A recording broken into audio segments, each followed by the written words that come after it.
الحمدللہ الحمدللہ رب العالمین والصلاة والسلام علی محمد الامین فاعوذ باللہ من الشیطان الرجیم بسم اللہ الرحمن الرحیم۔ خواتین و حضرات، ہم سورہ نمل کی آیت 64 سے درس کی ابتدا کر رہے ہیں۔ اس سورہ میں آیت 59 سے توحید پر ایک خطبہ شروع ہوا تھا، وہ اب اپنے خاتمے کو پہنچ رہا ہے۔ اس خطبے میں استفہام کا طریقہ اختیار کیا گیا۔ پیچھے مشرکین کے معبود زیر بحث تھے، اس پر انہیں تنبیہ کی گئی اور پھر بار بار سوال کر کے یہ پوچھا گیا کہ کیا یہ تمہارے معبود بہتر ہیں یا وہ پروردگار، اور ہر موقع پر انفس و آفاق میں پروردگار کی نشانیوں، اس کی رحمت کے ظہور کے علائم کی طرف توجہ دلائی گئی۔ اب چونکہ بحث کو آگے آخرت کی طرف جانا ہے تو خاتمہ اسی پر کیا ہے۔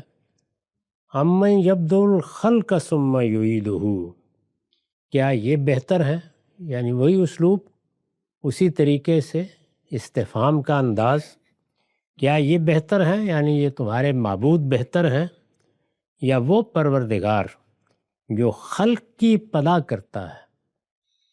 یعنی یہاں جو کچھ تھا وہ خلق کے مشاہدات تھے۔ اس نے اس کائنات میں جس طریقے سے اپنے تخلیقی صفات کا ظہور کیا ہے اس کو بیان کیا گیا، اور پے در پے بیان کیا گیا، ایک کے بعد دوسری، دوسری کے بعد تیسری چیز کی طرف توجہ دلائی۔ آفاق کی چیزیں بھی، انفس کی چیزیں بھی زیر بحث آئیں۔ تو خلق کو موضوع بنا کر اب یہ بتایا کہ یہ تو طے ہو گیا، تم نے بھی دیکھ لیا، اس میں تو کوئی ابہام نہیں ہے کہ یہ خلق اسی خالق سے صادر ہوئی ہے، اس نے اس کی ابتدا کی ہے۔ تو وہ جو خلق کی ابتدا کرتا ہے اور صرف ابتدا ہی نہیں کرتا، ثم یعیدہ، پھر وہی اس کا اعادہ بھی کرے گا۔ ظاہر ہے کہ اس میں بیان تو ہے ہی، اس کے ساتھ استدلال بھی چھپا ہوا ہے کہ جب اس کے لیے اس خلق کی، اس عظیم خلق کی ابتدا مشکل نہیں ہوئی تو اعادے میں کیا مشکل ہوگی۔ نقش ثانی تو نقش اول سے آسانی ہوتا ہے۔ کیا یہ بہتر ہیں یا وہ پروردگار جو خلق کی ابتدا کرتا ہے پھر اس کا اعادہ کرے گا۔ مدعا کیا ہے، یعنی اسی طرح اعادہ کرے گا جس طرح اس نے ابتدا کی ہے۔ یہ ایک بدیہی حقیقت کے ایک بدیہی نتیجے کا بیان ہے، یعنی وہ چیز جو بالکل ہمارے مشاہدے کی چیز ہے، خلق۔ اور ظاہر ہے کہ خلق کا مشاہدہ تو ہم ہر لحظے کرتے ہیں اور ہر لحظے کر سکتے ہیں، اور گوناگوں پہلوؤں سے کر سکتے ہیں۔ دنیا میں ہزاروں لاکھوں مخلوقات پیدا ہو رہی ہیں، ان میں خلق کے ایک ایک مرحلے میں پروردگار کی کرشمہ سازیوں کے ظہور کا مشاہدہ کیا جا سکتا ہے۔ کیا یہ بہتر ہیں یا وہ پروردگار جو خلق کی ابتدا کرتا ہے پھر اس کا اعادہ کرے گا۔ رہ گئی یہ بات کہ جو کچھ ہم مشاہدہ کرتے ہیں اس میں خلق کے جو مظاہر ہیں وہاں تو بے جان مادوں سے ابتدا بھی سامنے ہوتی ہے اور جو نتیجہ نکلتا ہے وہ بھی سامنے ہوتا ہے، اور پوری کائنات کے حوالے سے ظاہر بات ہے کہ عقل آسانی سے استدلال کر سکتی ہے۔ تاہم جس طرح کے موجودہ زمانے میں ہم نے دیکھا کہ خود کائنات کے اندر وہ شواہد سامنے آ گئے جو عقلی لحاظ سے اس کی ابتدا کو لازم ٹھہرا دیتے ہیں۔ یہ معلوم ہے کہ صدیوں تک یہ بحث رہی ہے کہ آخر ہم اس کو ازلی کیوں نہ مان لیں، لیکن پھر یہ 1927 میں اس وقت ختم ہو گئی جب کائنات کے اندر اس کی ایکسپینشن یا اس کی توسیع کا مشاہدہ کر لیا گیا۔ تو جب یہ مشاہدے میں آ گئی تو اس کے لازمی عقلی نتیجے کو ماننا ناگزیر ہوا۔ تو اس طریقے سے بدیہی سے بدیہی کی طرف وہ رہنمائی کرتا ہے، یعنی اسی طرح اعادہ کرے گا جس طرح اس نے ابتدا کی ہے۔ یہ ایک بدیہی حقیقت کے ایک بدیہی نتیجے کا بیان ہے کہ جب اس کائنات کی موجودہ تخلیق سے انکار نہیں ہے تو اس کے اعادے میں بھی کسی شک کی گنجائش نہیں ہو سکتی۔ یعنی یہ اس کا لازمی عقلی تقاضا ہے کہ جب یہ مان لیا گیا ہے کہ یہ آپ سے آپ نہیں ہے، یہ ازلی نہیں ہے، اس میں جو کچھ ہو رہا ہے اس کی ابتدا کو بھی ہم دیکھتے ہیں اور بہت سی مخلوقات میں اس کی انتہا کو بھی ہم دیکھتے ہیں۔ تو ابتدا اور انتہا میں جب خلق کے فعل کو دیکھ لیا گیا ہے تو اس کا بدیہی نتیجہ یہی ہے کہ پھر مان لیا جائے کہ اگر ابتدا ہو سکتی ہے تو اعادہ بھی ہو سکتا ہے۔ یعنی یہاں اگر ایک ماں باپ کے ملاپ سے انسان کی ابتدا کر کے اس سے ارسطو افلاطون پیدا کیے جا سکتے ہیں تو اس کے خالق کے لیے کیا بعید ہے کہ وہ جب چاہے ایک کلمہ ارشاد فرمائے اور سب کے سب دوبارہ پیدا ہو جائے۔ تو یہ موجود سے اعادے پر عقلی استدلال کیا ہے۔ یہ ایک بدیہی حقیقت کے ایک بدیہی نتیجے کا بیان ہے کہ جب اس کائنات کی موجودہ تخلیق سے انکار نہیں ہے تو اس کے اعادے میں بھی کسی شک کی گنجائش نہیں ہو سکتی۔ یعنی اعادے کے امکان کو جب مان لیا جائے گا تو پھر صرف خبر کی ضرورت ہے، وہ پروردگار کی طرف سے آ گئی۔ کیا یہ بہتر ہے یا وہ پروردگار جو خلق کی ابتدا کرتا ہے پھر اس کا اعادہ کرے گا، اور جو زمین و آسمان سے تمہیں روزی دیتا ہے؟ یعنی صرف یہی نہیں ہے کہ بنا کے اس نے تمہیں ڈال دیا ہے، اس کے بعد چند ہفتے چند دن تڑپتے ہو اور پھر موت کے حوالے ہو جاتے ہو۔ نہیں، وہ تمہیں ناتواں پیدا کر کے مرحلے مرحلے میں تمہاری رہنمائی کرتا، رزق کا سامان کرتا، ربوبیت کا اہتمام کرتا ہے، زمین و آسمان سے تمہیں روزی دیتا ہے۔ یہ قرآن مجید میں رزق کا لفظ بڑے وسیع معنی میں استعمال ہوتا ہے۔ میں نے لکھا ہے یعنی وہ تمام وسائل مہیا کرتا ہے جن سے پوری انسانیت اپنے لیے رزق کا بندوبست کرتی ہے۔ رزق یعنی جو چیزیں ہمیں اس دنیا کی زندگی کے لیے چاہیے، ناگزیر طور پر چاہیے، جن کے بغیر زندگی ممکن نہیں ہو سکتی یا باقی نہیں رہ سکتی، تو یہ ہمارے لیے اللہ کی فراہم کردہ روزی ہے۔ اس کا بندوبست ہر پہلو سے کر دیا گیا ہے۔ یعنی وہ تمام وسائل مہیا کرتا ہے جن سے پوری انسانیت اپنے لیے رزق کا بندوبست کرتی ہے۔ یہ کوئی معمولی اہتمام نہیں ہے، یعنی اس اہتمام کی وسعت پر نگاہ ڈال کے دیکھو، یہ کوئی معمولی اہتمام نہیں ہے۔ ہم عاجز انسان اپنے گھر کے لیے اس کا اہتمام کرتے ہیں تو اس میں زندگی کی ساری قوتیں کھپ جاتی ہیں، اور قومیں اس کا اہتمام کرتی ہیں تو معلوم ہوتا ہے کہ خزانے لٹا دینے کے بعد بھی ہر ایک کو روٹی پہنچانا کوئی آسان کام نہیں ہے۔ یہ کوئی معمولی اہتمام نہیں ہے کہ اسے کسی جھوٹے معبود یا کسی اندھے طبعی قانون کی طرف منسوب کر کے انسان اپنے آپ کو مطمئن کر سکے۔ یعنی انسان کا معاملہ یہ نہیں ہے کہ وہ وجود میں آ گیا ہے اور اس کے بعد جیسے کیڑے مکوڑے وجود میں آتے ہیں جس کا جی چاہے پاؤں سے رون دے، پروردگار نے اس کے لیے بقا کا اہتمام کیا ہے، اور بقا کے اہتمام کے لیے ایک ایک ضرورت پوری کی ہے۔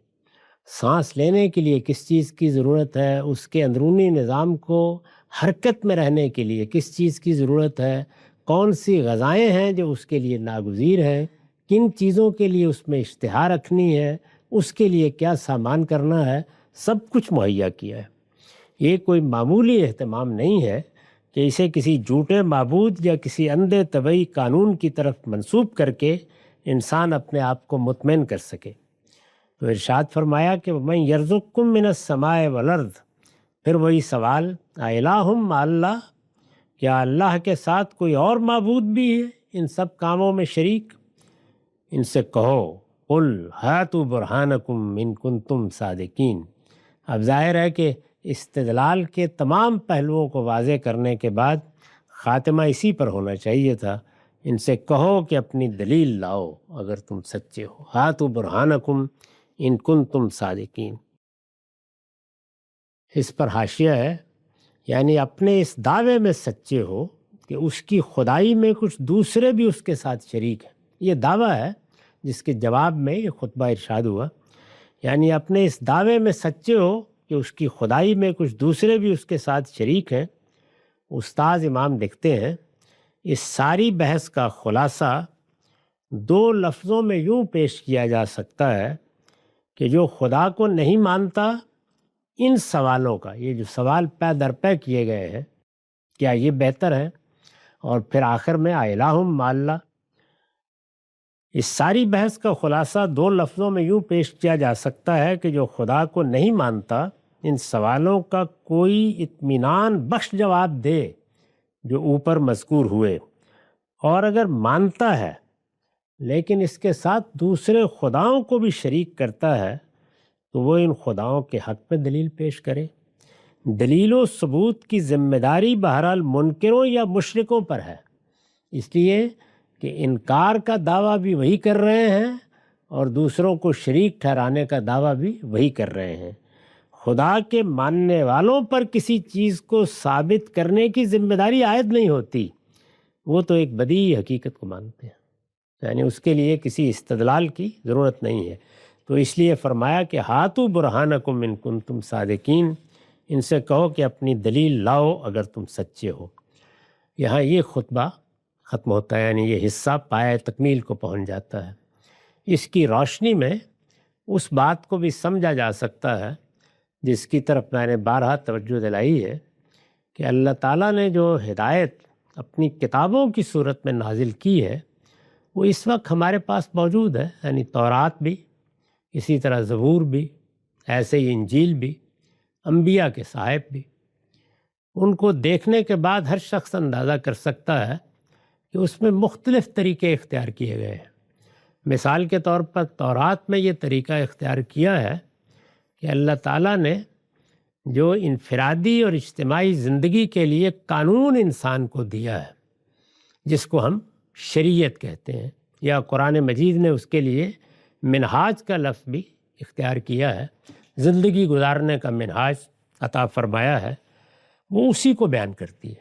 گویا اس کا کانٹینٹ ہدایت پر منحصر ہے، وہ ہدایت کو بیان کر دیتی ہے. ہدایت کبھی ہمیں اپنے ایمان کے لیے اور اپنے اخلاقی وجود کے لیے چاہیے ہوتی ہے، جس کو قرآن الحکمہ کہتا ہے، اور کبھی اپنی زندگی کی تنظیم کے لیے اس کو صحیح راستے پر رکھنے کے لیے چاہیے ہوتی ہے، جس کو قرآن قانون سے یا شریعت سے تعبیر کرتا ہے. تو وہاں وہ ہدایت بیان ہوئی ہے.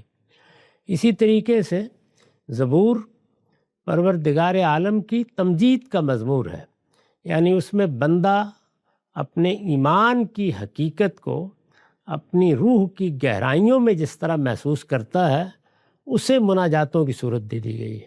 وہاں یہ چیز بالکل نمایاں ہے.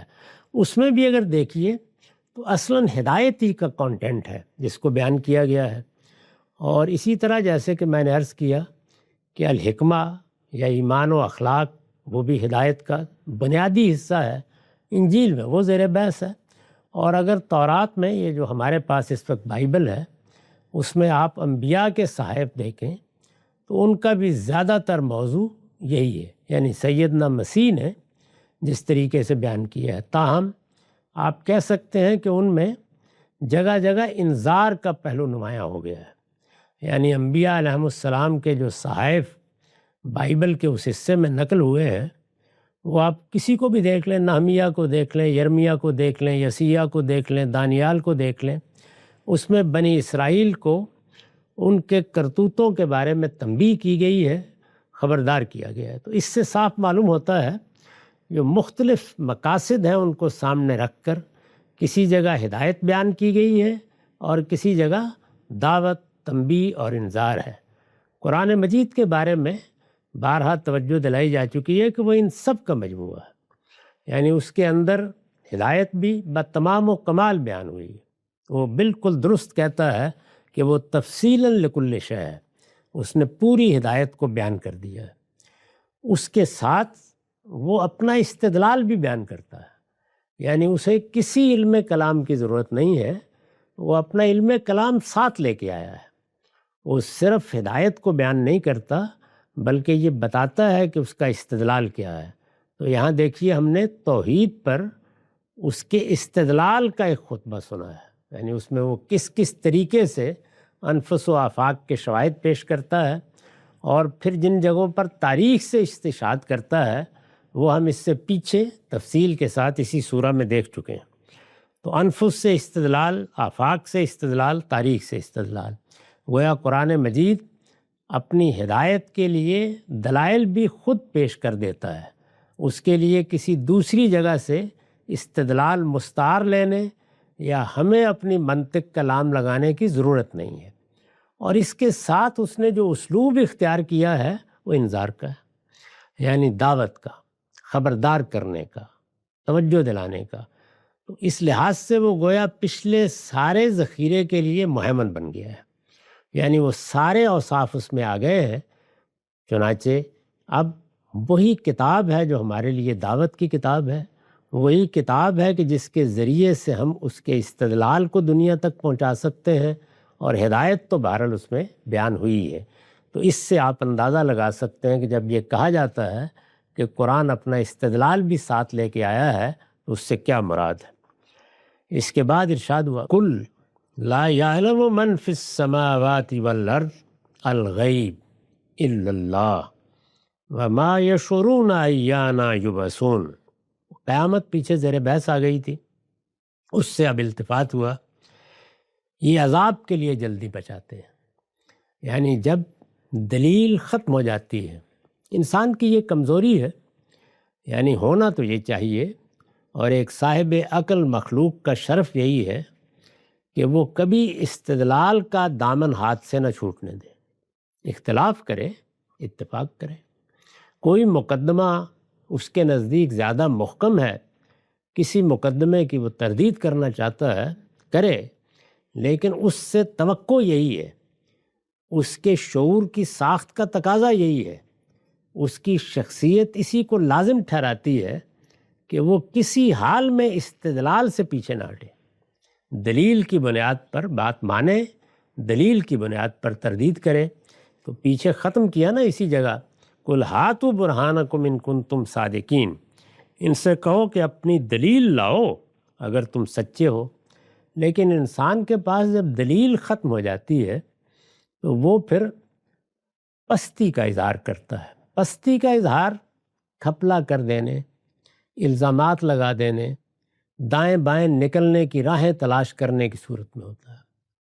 اس میں ہم اپنی زندگی میں بھی تجربہ کرتے ہیں کہ ہمارے مخاطبین کے پاس جب استدلال ختم ہو جاتا ہے، اور اگر کسی موقع پر ہم پر بھی پستی کا غلبہ ہو جائے اور استدلال ختم ہو جائے، تو انسان اسی طرح اس پستی کا اظہار کرتا ہے، کسی پہ الزام لگا دے گا، کسی کا استخفاف کرے گا، کسی کا علم ناپنے کے لیے نکل کھڑا ہوگا، حالانکہ جو بات کہی جا رہی ہے اس بات کے بارے میں بات ہونی چاہیے۔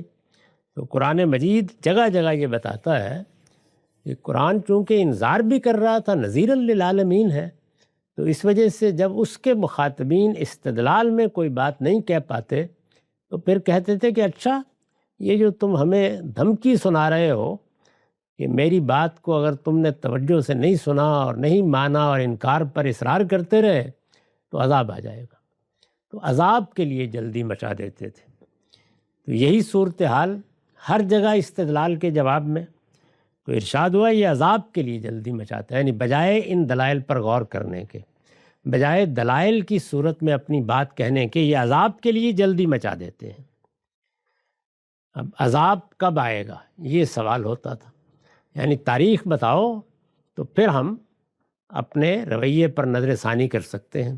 قرآن مجید نے جگہ جگہ مختلف قوموں کا یہی نقطہ نظر اور یہی رویہ بیان کیا ہے، بلکہ اسی پر تبصرہ کیا ہے کہ بل تشابہت قلوبہم، ایسا لگتا ہے جیسے سب نے ایک جگہ بیٹھ کر اپنے دل ملا لیے، یعنی سب کے سب ایک ہی طریقے کا رد عمل ظاہر کرتے ہیں، یہ عذاب کے لیے جلدی مچاتے ہیں۔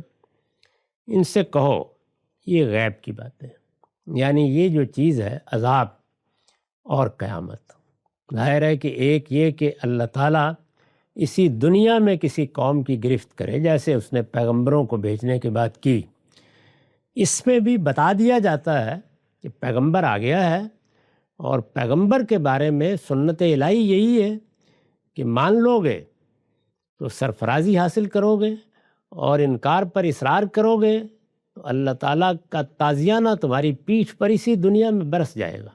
یہ بتا دیا جاتا ہے۔ اس میں بھی بحث یہی ہوتی ہے، یعنی بتانے میں کوئی کسر نہیں اٹھائی جاتی۔ اس میں بھی بحث یہی ہوتی ہے کہ یہ تمہاری باتیں ہیں، کب کہاں بتاؤ۔ اچھا، پھر جب اس میں تاخیر ہوتی ہے، ظاہر ہے کہ وہ تاخیر مخاطبین کے لحاظ سے ہو رہی ہوتی ہے۔ پیغمبر بار بار بتاتا ہے اور وہ سرکشی اختیار کرتے ہیں، تو اس میں ان کے ذہن میں یہ سوال پیدا ہوتا ہے کہ ہم نے تو کوئی کسر نہیں چھوڑی، نہ گالیاں دینے میں، نہ الزامات لگانے میں، نہ گریز کرنے میں، نہ فرار کی راہیں تلاش کرنے میں، نہ اس کا مذاق اڑانے میں۔ پھر وہ عذاب جس کے بارے میں پہلے دن سے یہ بتا رہا ہے، کہاں رہ گیا؟ یہ جہاز اگر چلا تھا تو کہاں لنگر انداز ہوا؟ تو وہ بار بار یہ کہتے ہیں۔ اس عذاب کا وقت اللہ تعالیٰ کبھی نہیں بتاتے، پیغمبر کو بھی نہیں بتایا جاتا۔ یعنی جب بالکل آخری مرحلہ آ جاتا ہے، اس موقع کے اوپر کہا جاتا ہے کہ آپ نکل جائیں یا آپ کشتی میں بیٹھ جائیں، اس وقت تک یہ نہیں بتایا جاتا۔ قیامت کا معاملہ بھی یہی ہے، اس میں بھی اصرار ہے کہ نہیں، میں نہ کسی فرشتے کو بتاؤں گا نہ کسی پیغمبر کو۔ تو یہ وہ غیب ہے جس کے بارے میں قرآن مجید میں کئی مقامات پر یہ کہا گیا ہے کہ لا یظہر علی غیبہ احد، اللہ تعالیٰ اپنے اس غیب پر کسی کو مطلع نہیں کرتا۔ اس میں جو علی الاطلاق غیب کی بحث کی جاتی ہے وہ قرآن کی بحث نہیں ہے۔ اس میں شبہ نہیں کہ اللہ تعالیٰ عالم الغیب والشہادہ ہے، جو بھی پوشیدہ ہے اس سے بھی واقف ہے، ظاہر سے بھی، لیکن قرآن مجید جب یہ تعبیر اختیار کرتا ہے تو اس کا مطلب یہ ہوتا ہے۔ یہ عذاب کے لیے جلدی مچاتے ہیں، ان سے کہو یہ غیب کی باتیں ہیں، اور اللہ کے سوا زمین و آسمان میں جو بھی ہیں، من فی السماوات والارض، اللہ کے سوا زمین اور آسمانوں میں جو بھی ہیں اس غیب کو نہیں جانتے۔ یعنی یہ ہم کسی کو جاننے کے لیے راہ بھی نہیں دیتے، اس کے قرائن بھی پیدا نہیں کرتے کہ لوگ اس کو جان سکیں، بس اس کے بارے میں تنبیہ ہوتی رہتی ہے، علامتیں بھی تنبیہ پیدا کرتی ہیں، اس کا وقت وہ بھی متعین نہیں کر پاتی۔ یہ عذاب کے لیے جلدی مچاتے ہیں، ان سے کہو یہ غیب کی باتیں ہیں، اور اللہ کے سوا زمین اور آسمانوں میں جو بھی ہیں اس غیب کو نہیں جانتے۔ وما یشعرون ایانہ یبعثون، یعنی نہ اس غیب کو جانتے ہیں اور نہ یہ جانتے ہیں کہ مرنے کے بعد کب اٹھائے جائیں گے۔ یعنی یہ جو کچھ ہونا ہے اس سے بھی واقف نہیں، اس عذاب سے دوچار ہو جائیں یا قیامت کے زلزلے سے، یہ بھی نہیں جانتے کہ جب دوچار ہو جائیں گے اس کا وقت کون سا ہے، اور جب پھر اٹھائے جائیں گے اس کا وقت کون سا ہے۔ یہ میں نے اپنے ہی پاس رکھا ہوا ہے۔ یہ عذاب کے لیے جلدی مچاتے ہیں، ان سے کہو یہ غیب کی باتیں ہیں، اور اللہ کے سوا زمین اور آسمانوں میں جو بھی ہیں اس غیب کو نہیں جانتے، اور نہ یہ جانتے ہیں کہ مرنے کے بعد کب اٹھائے جائیں گے۔ اس کی وضاحت میں نے لکھا ہے، یعنی نہ قیامت کا وقت کسی کو معلوم ہے، اور نہ اس عذاب کا جو رسولوں کی طرف سے اتمام حجت کے بعد ان کی قوموں پر آتا ہے۔ میں بھی انہی میں سے ہوں، یعنی پیغمبر یہ کہہ رہے ہیں میں بھی انہی میں سے ہوں، اس لیے صرف یہ بتا سکتا ہوں کہ نہیں مانو گے تو خدا کا عذاب آ جائے گا۔ یعنی پیغمبر بھی اس کے سوا کچھ نہیں کہہ سکتا، اس سے زیادہ مجھے کچھ معلوم نہیں ہے۔